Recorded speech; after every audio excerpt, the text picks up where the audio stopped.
Hey, Vince Rush coming at you on a Monday night. And one of the things I wanted to do is hop on here real quick and give you a quick education on the difference between a brand ambassador and a sponsorship.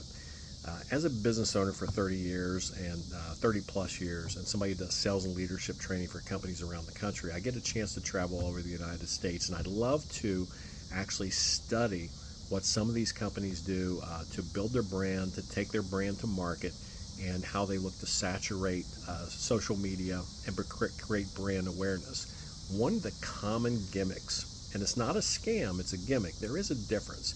Nothing wrong with a gimmick, but is offering to have people become brand ambassadors. You'll see this with like typically it's a golf polos or something, or shirts that you basically want to click on the link, you apply, you answer a few questions, and lo and behold, you've been approved without them ever seeing your game, not knowing what kind of shape you're in, not knowing how you will look in their product. You are now a brand ambassador.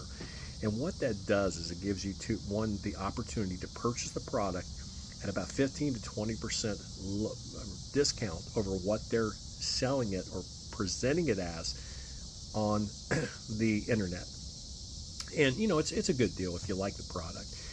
I myself am a quote brand ambassador with Victoria Golf Company.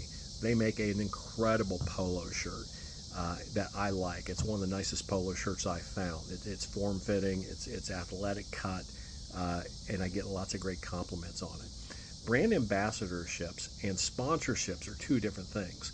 If the company's not paying you a bunch of money, if they're not sending you boxes of their product to put on and go out and play around the course and shoot lots of pictures of, that's a sponsorship. Okay, giving you something of value.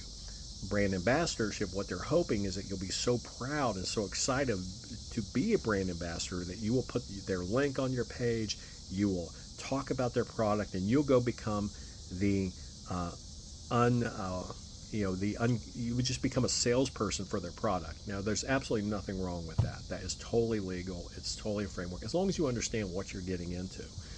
So the closest I ever came to any type of sponsorship was Cut Golf Balls. They sent me 4 dozen a couple years ago in hopes that I would shoot a lot of pictures with their golf balls, on courses and different things like that. So I totally appreciate that. That's the closest I ever came to an actual sponsorship. So as I said, remember, when you see, don't get too excited about it. If you want to buy the product, you want to save some money, they're going to sell it to you for exactly what they're going to sell it to you 6 months from now anyway. Okay, but if you want to buy that product now, become a brand ambassador. But don't be fooled in thinking that you're now a big-time Grant Horvath or Garrett or those guys and stuff. None of us are that good unless we have 10 to 20 to 30,000 followers and stuff.